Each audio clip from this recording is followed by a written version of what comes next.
My dad retired. He did not let me finish my sentence and interrupted again. Oh, then he must be dependent on you for his living after retirement? He didn't even let me complete my sentence before passing judgment. I was furious by now.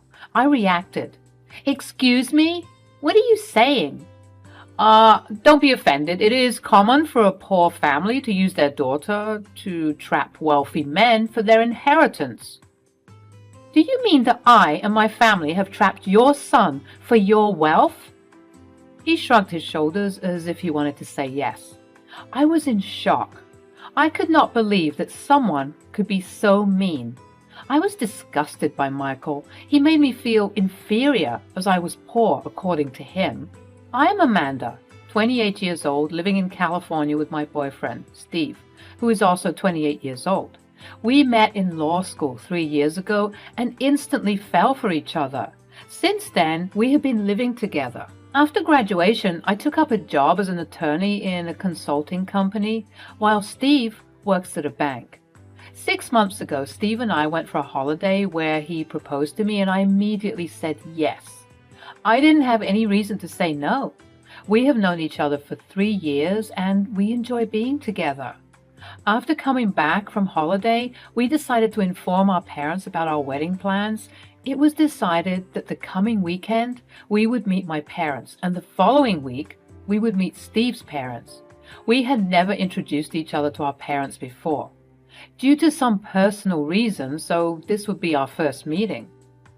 I was super excited about this plan. I could not control my excitement and immediately called up my mom. Mom, Steve proposed to me and we're planning to get married. Congratulations, sweetie. I am so happy for you both. Yeah, Mom, I'm happy too. So when can we meet Steve? We're planning to come home this Sunday. Does this sound good? Yes, sure. See you then. Bye. Bye. The following week, Steve and I drove to my parents' house in Sacramento. I'm born and brought up in Sacramento. My father, Mark Johnson, is a retired judge, and my mother is a homemaker. Steve was a little nervous on the way, but I tried to cheer him up by saying, "It would be fine. My parents are cool ones." "Oh yeah? I'll find out today." As soon as we entered the house, my mom came running to welcome us. Steve greeted my mom with a nervous smile. She took us to the living room where Dad was sitting with his newspaper. Steve went towards him and offered a handshake. My dad immediately stood up and greeted Steve with a formal handshake. My father's politeness immediately turned off Steve's nervousness. We spent the day talking about work and life while enjoying the delicious lunch prepared by my mom. Dad shared his courtroom experiences with us. My parents liked Steve's polite nature. Steve, too, seemed to have a good time with my parents. We came back with happy memories. Steve looked relieved and delighted with the experience. I was happy, too. Next, it was my turn to meet Steve's parents. Steve was tense throughout the week after this meeting. When I asked him, he just said, I don't get along well with my father." "I know, don't worry. It is just a matter of a few hours. We will meet them and come back home." Steve's father, Michael Lewis, was a businessman, and he wanted Steve to join his real estate business. Steve didn't like his father's business and instead wanted to study law. Since then, they are not on good terms. While on the way to his parents' home, Steve told me, "Don't be upset if my father behaves arrogantly." "What? Why would he do so?" "I don't know. He might be just angry with me." "That was a long time ago. He must have forgiven you." Steve sighed. "I wish, but I know my father. He does not forgive that easily." "Oh, come on. You're just overthinking. It'll be fine." Steve's anxiousness made me nervous, too. Steve's house was on the other side of the city. It was a 2-storied bungalow with a spacious lawn. As we went inside the house, we were greeted by Steve's mother, Catherine. "Hello, my dear." She greeted us with a warm hug. She looked like a kind and poised woman. She then took us to the lawn outside the bungalow where my fiancé's dad was waiting for us. Steve does not speak much about his dad, but whatever little I knew about him, I imagined him to be an arrogant rich man who loves to show off his wealth. And guess what? He turned out to be exactly the same. He sat there with a folded arm. His stiff posture signified that he was still angry with Steve and wanted to unleash his frustration upon us. As soon as I made eye contact with Michael, I smiled wide and greeted him. "Hello, sir."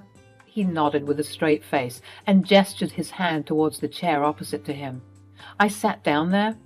After we settled down, Catherine broke the awkward silence and said, "Amanda, you are so beautiful and elegant. Your parents have taken good care of you." "Oh, thank you so much for your kind words. You are beautiful too." "That's so sweet of you. Tell us more about yourself." Catherine's words were soothing. It gave me a little comfort to sit there in front of Michael, who was sitting cross-legged with folded arms and without any smile. I smiled at Catherine and said, "Well, I was born and brought up in Sacramento. I'm an attorney at a consulting firm." As soon as Michael heard this, his expression changed and he interrupted. "Wait, you work as an attorney? Why can't your father provide for you? Doesn't he earn well? What did your father do?" I was shocked by his response. I was wondering if I've said anything wrong. In my confused tone, I said, "My dad is retired." He did not let me finish my sentence and interrupted again. "Oh, then he must be dependent on you for his retirement life." He didn't even let me complete my sentence before passing judgment. I was furious by now. "Excuse me? What are you saying?" Don't be offended. It is common for a poor family to use their daughter to trap wealthy men for their inheritance." "Do you mean that I and my family have trapped your son for your wealth?"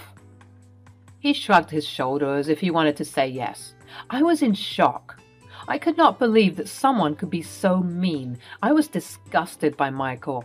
He made me feel inferior as I was poor according to him. I wanted to leave that place immediately, but Steve held my hand and asked me to be seated for a while.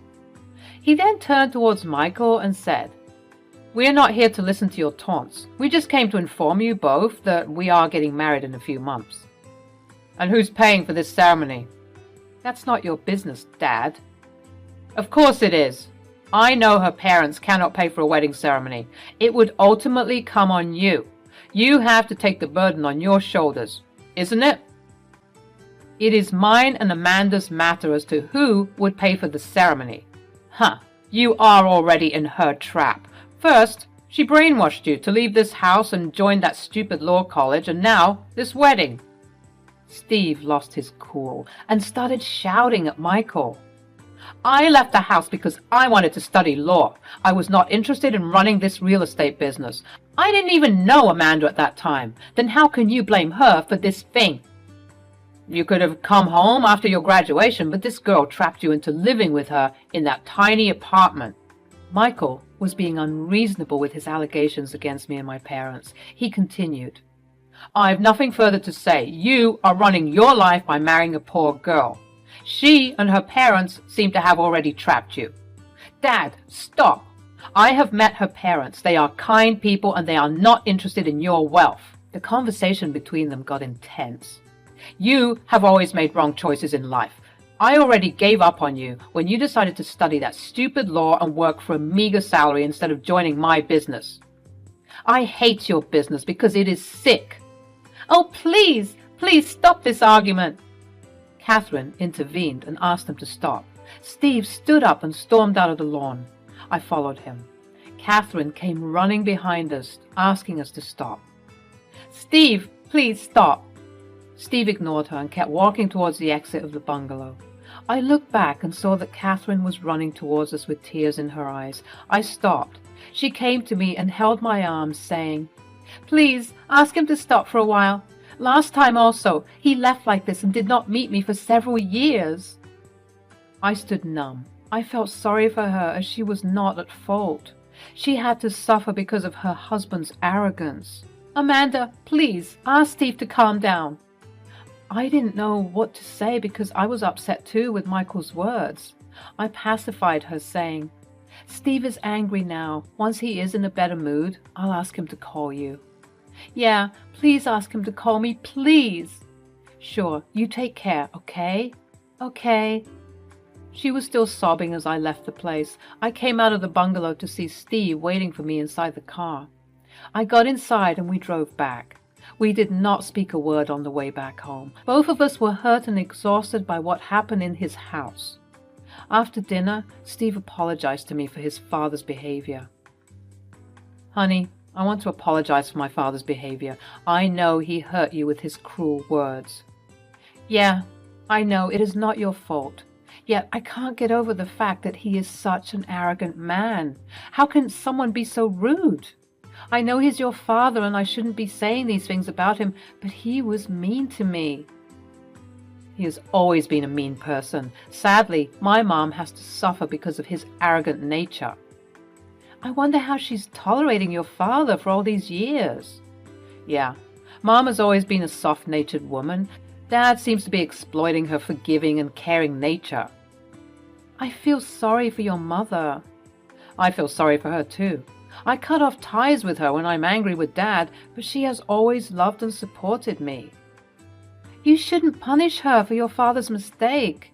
You should call her now. She was really upset when you left the house in anger." "You're right. Let me call her. Thanks for supporting me." Steve called his mom and pacified her while I was still in shock. I was worried that Michael might insult my parents at our wedding. When Steve came back after talking to his mom, I confronted these thoughts to him. He said that he'll figure out something. I wanted to tell him not to call his dad to our wedding, but I couldn't say that up front. We started our wedding preparation. I always wanted to marry on my parents' wedding anniversary and in the same church as them. I told Steve about this wish of mine when we started dating. He was quite amused with this initially, but later he agreed to this, as it was not a big deal. The date was 6 months away. We spent the time preparing for our big day bit by bit. We booked a resort in Sacramento for the wedding dinner. My parents wanted to have a pre-wedding dinner with Steve's parents so that the family can get to know each other. Steve was hesitant about this, and so was I. We both knew that Michael would screw up this get-together. I told my parents that Steve's dad is a busy man and is mostly traveling for his business purpose. My father sensed that something was wrong when we were reluctant to have a family get-together, but he did not say anything. Steve informed his mom about the wedding date and location. She was happy and excited about this. She called me a couple of times asking about the wedding preparations and everything. She was a sweet lady. As the wedding date came near, I was getting worried about facing Michael again on my big day. Many a time I thought of asking Steve not to invite Michael, but my parents would become suspicious of his absence.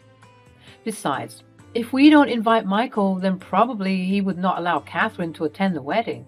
She would again have to suffer because of him. I confronted Steve about my anxiety and told him, "Steve, I'm worried that your father might ruin our big day with his arrogance." "Well, I'm worried about this too." "What if he insults my family in front of the guests?" Steve smiled and said, "If he does, I'm sure your father would handle him and teach him the lesson. After all, he is a judge and he knows how to handle difficult people." "Should we tell my parents about this?" "No, they might stress unnecessarily like you, so let it be. If anything happens, I'll ensure that my dad doesn't cross his line." I was still not convinced. Steve looked at me and said, "Honey, no matter what happens, I'll always be on your side, so cheer up." His answer was assuring. I knew my father can handle this situation. After all, it was Michael's arrogant assumption that we have trapped Steve for his inheritance. It was not true. A day before our wedding, we drove to Sacramento. We had booked a hotel for our friends and relatives to stay. Steve's mom informed me that they would directly come to the church for the main wedding. I was nervous. I walked down the aisle with my dad, and that was the happiest moment of my life while we were exchanging vows. I saw Mark and Catherine entering the church. My parents escorted them to the front row to take a seat. Catherine waved at us. She looked happy and excited, whereas Michael sat with a grim face. By then, I stopped caring about him. I was happy to have my parents by my side as I get married to Steve. All went well, and we went to the hotel to get some rest before the wedding dinner. I asked my mom if they got the chance to meet Steve's parents. She informed me that they did not get a chance to speak to Steve's parents apart from the formal greetings. Steve's parents arrived late to the wedding, and my parents were busy with the arrangements, so they didn't get enough time to have any conversation. But my mom mentioned that Michael seemed upset. I asked nervously, "Did he say anything?" "No, he didn't say anything. Actually, he did not say anything at all. It was Catherine who was responding to our greetings. I'm not sure what was wrong with him." "Oh, okay." My mother got suspicious. "Is everything fine between Steve and his parents?" Yeah, everything's fine. He might be tired from the long journey." "Hopefully he catches some rest before the wedding dinner." "Yeah." I thought Steve's parents would not attend the wedding dinner, but to my surprise, they came. Catherine was happy and greeted all of us with a cheerful smile, while Michael was standing stiff with folded arms. He did not bother to congratulate us. Instead, he told Steve, "You've become a puppet. Instead of organizing the wedding at our place, you came to her place for the wedding." "Dad, not today. It's my wedding dinner. Please don't ruin it." "Huh. This girl and her family have already ruined your life, Steve. They made you spend so much on this lavish wedding dinner. If this continues, you'll be on the streets one day." Catherine looked embarrassed as she intervened. "Michael, why are you doing this to our son? It is embarrassing. The guests have started coming in." "Huh, I don't care. They're not my guests." Catherine pulled him aside. My parents were taking care of the arrangements. After a while, they came and greeted Steve's parents. "Hello, Mr. and Mrs. Lewis. We didn't get a chance to greet each other at the church. Hope you're having a good time." "Hello, Mr. and Mrs. Johnson. Thanks for the warm welcome. Yes, we are enjoying the evening." Michael faked his smile and said, "Hello. Yes, we didn't get the chance for a formal introduction. My name is Michael Lewis, and I run a real estate business with an annual turnover of over $10 million. "That's impressive. Glad to know." Michael interrupted again. Yeah, I know you must have been impressed. Amanda told me that you're retired now. It must be difficult for you." "What? Difficult? Why? I get a handsome pension from the government for my service. I'm a retired judge, and not a retired janitor." My dad responded humorously. "What? You're a retired judge?" "Yes. Why, is that a surprise? Did you assume that I was a janitor?" Saying this, my father burst out in laughter. My father realized that Michael was trying to show off his wealth. Hence, he gave a befitting reply to him in a humorous way. Michael turned pale and could not find words. He responded in a low voice. "What? No, I did not assume anything as such. Actually, I didn't know that you were into government services." "All right. Now that you know, do you have anything to say?" "No, I'm good. Thanks." Steve was right that my father can well handle Michael. Michael made me feel inferior, thinking I was poor. Now he was shocked to know that my father was a judge at Sacramento Court. "Well, excuse us. We have to attend to other guests. Please enjoy the dinner." "Sure, please go ahead. We'll take care of ourselves." My parents went to greet their friends. Michael pulled Steve aside and said, "Why didn't you tell me that her dad is a retired judge?" Amanda wanted to say, but you didn't let her complete the sentence. "Now, please excuse us. We want to enjoy our wedding dinner." Michael's face turned red in anger. He came to the party thinking that he was the wealthiest man at the party, and my parents were poor. Now it hurts his ego to see renowned government officials and bureaucrats joining the party with my parents. He had no one left to unleash his frustration other than Catherine. He looked frustrated for the rest of the evening, but faked his smile when my parents introduced him to high-profile guests. He then left the party early, forcing Catherine to join him. She wanted to spend time with us, but Michael didn't let her stay. I felt sorry for her. After a few months, I got to know that Catherine has decided to divorce Michael as she could no longer take his dominance. Steve told me that Michael did not start this business of his own. It was of his paternal grandfather, that is, Catherine's father. As Catherine was a single daughter, her father handed over the business to Michael before moving to the countryside to spend his retired life. Although Michael was running the business at the forefront, the actual owner of the business was Catherine. She took away his father's ancestral business from Michael and handed it over to her first cousin. The bungalow at which Steve's parents lived was also Catherine's ancestral home. After their divorce, Michael was chased out of that house, and now he has no place to live. I got to know from Catherine that Michael's parents and his siblings have also cut off all ties with him long back, as Michael insulted his parents for their poverty. Michael had no one to go to, and now he's doing odd jobs to make a living. I don't feel sorry for him because he has ruined all his relationships because of his shallow nature. He was arrogant about his wealth, which was not even his. After knowing all this, I'm convinced that Michael married Catherine only for her wealth. That is why he considers everyone to be greedy like him. Steve and I often visit Catherine in her bungalow. She has started organic farming in the backyard where she grows organic fruits and vegetables. She brings fresh fruits for us from her farm whenever she visits us. I feel happy to see her independent and living happily on her terms and not dictated by her cruel husband. Steve and I are also living a happy and prosperous life.